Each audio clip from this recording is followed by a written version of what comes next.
Now, more than anything, it's time for us to make sure that we're achieving a level that we didn't know was possible to achieve, but God made sure it was possible for us to achieve it. We just have to get it.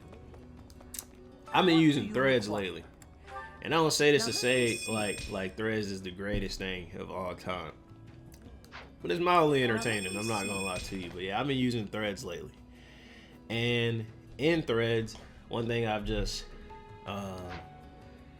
one thing that caught my eye, I would say, in Threads is someone said you're praying for systems that you're praying for things that you don't have the systems to operate.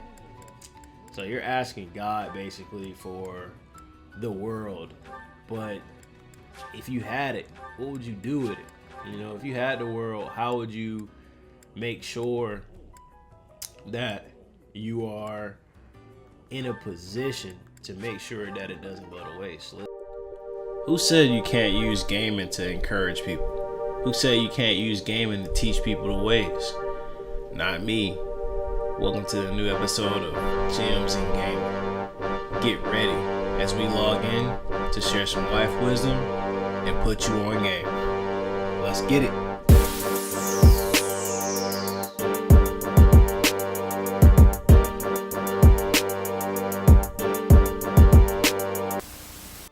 Yo, what's going on, y'all?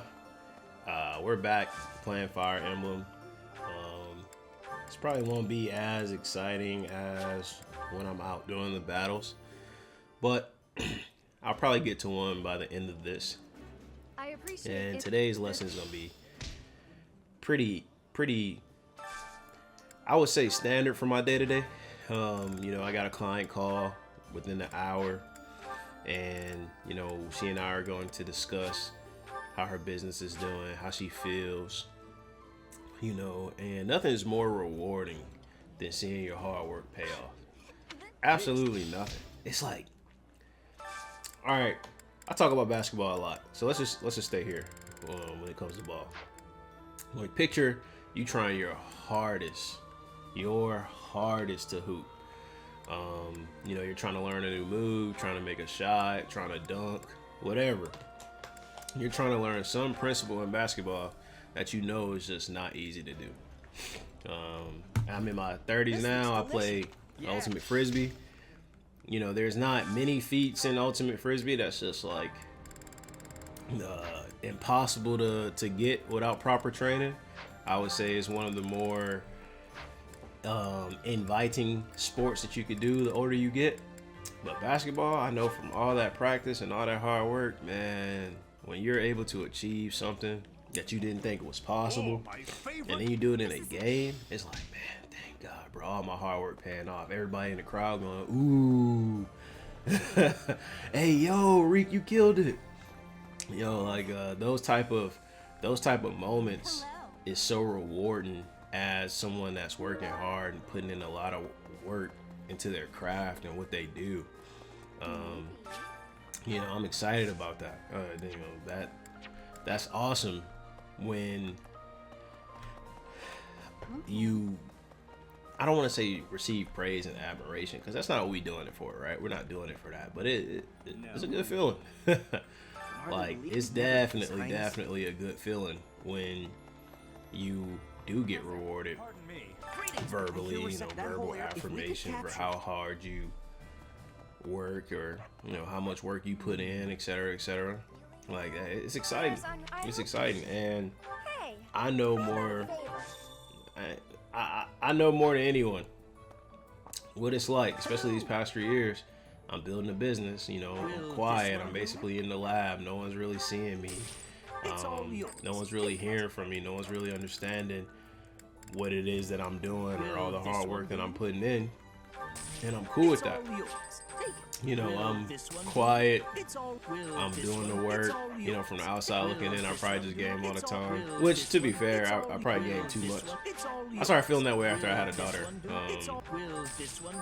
It's a fun hobby, but I can't play like as intense games anymore. I feel like I have to play stuff where I can just kind of go in and out, just in case my daughter needs me or my wife needs me. Like, I need to be in and out. This one, yes. But you know, whether it looks like that to the public or not, you know, I know how much hard work I'm putting in behind the scenes. So to have someone call me and say, hey, I got the speaking engagement for you, I need you to come speak, right? I get excited about those. Or to have someone say, yo, I didn't know I knew you were a coach, but I didn't know you were like that. You know, when I hear those type of comments, you know, just my head nodding just a little bit. I'm just getting a little excited because it's like, I'm glad you noticed. And you know, I'm not being sarcastic. I'm really glad you noticed because I've been putting in work. And so have you. And you know that. You've been putting in work in your own way in what it is that you've been doing. And if you haven't been putting in work, hey man, it's your wake up call. Let's go ahead and put in that work, you know? Let's grind it out. Why not? Why not? I mean, we only get one life. We're not trying to die mediocre. That's for what? I lived mediocre for a good number of years in my life. It wasn't fun. It was depressing. We turned to other stuff like to like cope, like drugs, women, shoot, anything, you know, anything to take your mind off of real life, basically.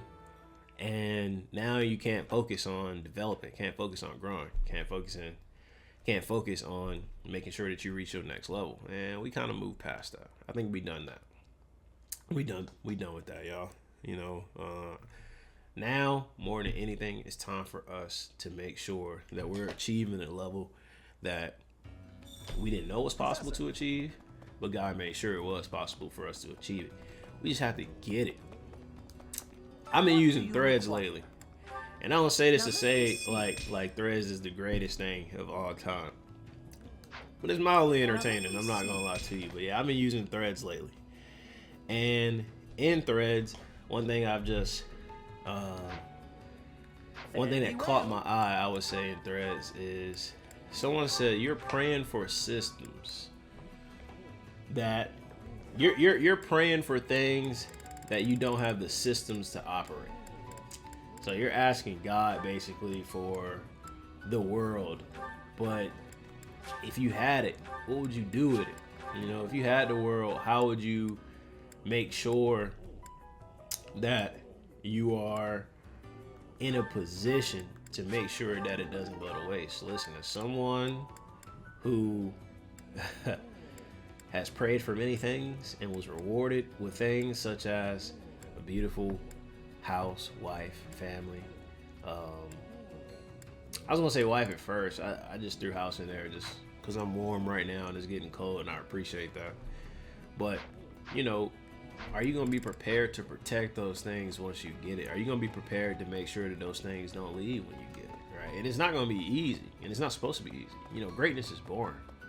You know, putting in hard work is supposed to be boring. You're just supposed to do the same thing every day.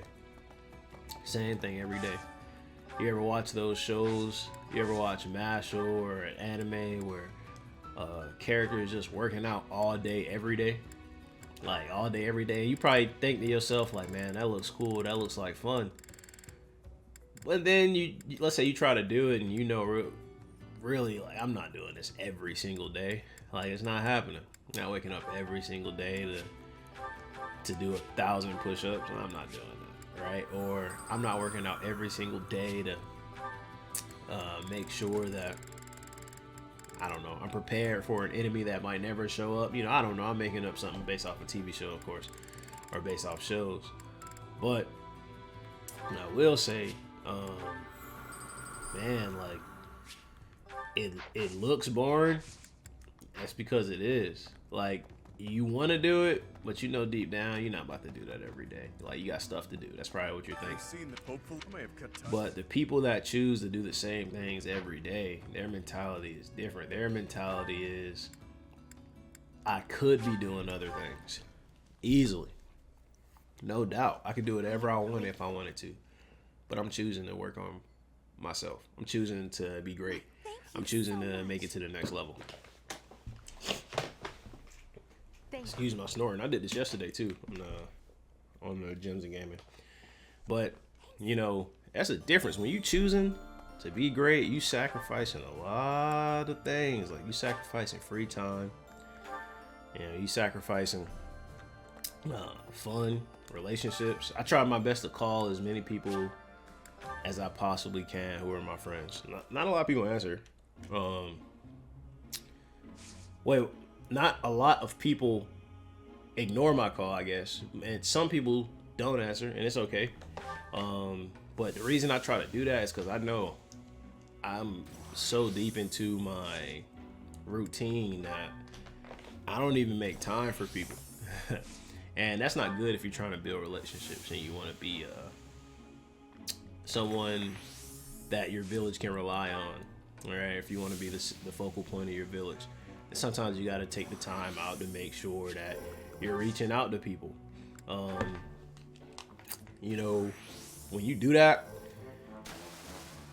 while you're trying to be great, you're more in the moment, I think. This is probably how I feel personally, but I be more in the moment when I'm on the phone with people. I'm really trying to understand people because I know once I get back to that lab, it's over with. Ain't no more talking. No more socializing. No more games. I'm trying to become the best. Okay. And it's weird. It's a weird thing to say. I want to be the best coach, but that's what my business is focused on. It's not like a super competitive field. It'd be dope if it was. It's one of those fields where it just requires a lot of time for your clients to like make something amazing happen, and a lot of time for you to, just invest in people. So it'd be hard if this was like a competitive thing. It can't be. But I will say, like, I do still want to be the best at it. No. It doesn't matter. It doesn't matter to me if there's awards. The Coaches Award 2025. I don't care. If someone else got it, the competitor in me would be a little annoyed. Don't get me wrong. Like I'd be watching. Like, really, him or her over me? I'm competitive like that, but yeah, that's just my mentality of trying to be the best. Trying to be the best version of myself, trying to be the best that I can be. There's so many people we spoke about this yesterday. There's somebody relying on you. Somebody's relying on you, man. So get out there and be something special. If we defeat, and you can do it like that. That's the crazy thing is like, I'm not telling you something you can't do. I'm not telling you something that's out of reach. Like, you might not think that you have the ability to change the world, but you do that. You just gotta be focused and intentional about what it is that you do. That's what greatness is. It's intentional. I can't see everyone's name. Focusing is being intentional. Like, there's no other way for me to put it. Like, you have to be very intentional about being great. Very intentional about hard work, very intentional about emailing your clients, very intentional about, if you apply for jobs, you gotta be intentional about applying for jobs too. You're not gonna apply for 4 jobs 1 week, get no calls, go 2 weeks, all depressed, complaining on LinkedIn. Then you start applying for jobs again 3 weeks later, 5 jobs. Like, somebody's been applying to 10 jobs a day. Okay, that's over 3,000 jobs a year. If they go a whole year without getting a job, they applying over 3,000 jobs. I know some people that have done that. As a coach, I've seen that. I've seen people do that. I've seen people do that, and it's like kind of disheartening for me watching them trying their best to make sure that they're getting their jobs, and then I see some people that are in the same situation and they don't put as much work in, but they complain a lot. It's funny, they complain more about not having an opportunity that they deserve, which I believe. They believe it. But the work that they put in doesn't reflect I deserve this mentality. Or it does. It reflects like that mentality, but in a narcissistic way, where if I don't get it, then the person who doesn't give it to me is the problem. Versus I deserve this and I'm gonna work hard to make sure I get this. Those are two different mentalities. Both feel like they deserve it. One just feels like they don't want to put in the work to earn it, and the other feels like they'll do anything in their power to make sure that they get it. You know, like when you stand on business like that, when you know like you deserve something and you about to put in work to get it, when you standing 10 toes down on that conviction and you putting in the work, it's gonna happen and you're gonna get rewarded, and you it's going to happen. Trust me. And listen, I'm not just telling you this. I tell this to myself all the time. I see glimpses of the rewards. I see glimpses of the good things that come out from my hard work. I haven't received all of it at the moment, whatever it is, but that's cool. From what I've gotten so far, having my names on plaques, having my business logo on banners, and getting invited to events I never thought I would be invited to. You know, I'm just seeing glimpses. That's really nothing, if I'm being honest with you, in the grand scheme of things. It's a lot more than what I had, don't get me wrong. But in the grand scheme of where I'm going to eventually be in life and what I'm going to eventually do, we just scratching the surface, man. And that's all I'm here to tell you. You just scratching the surface. Just keep on keeping on. Don't settle. You know, don't quit. Just keep on keeping on. You got greatness inside of you, but it's really up to you to make sure that it comes out. Am I supposed to say pause or something after that? But y'all get the point. Y'all get the point. All right, I didn't do a match today, but y'all seen me play this and do a match. I like to keep these gems and gaming short. Y'all know that. I hope my lesson makes sense for you. Look, I got a client call in 40 minutes. I'm gonna get ready for that. I'm trying to be the best coach ever, man. So listen, y'all take it easy and God bless.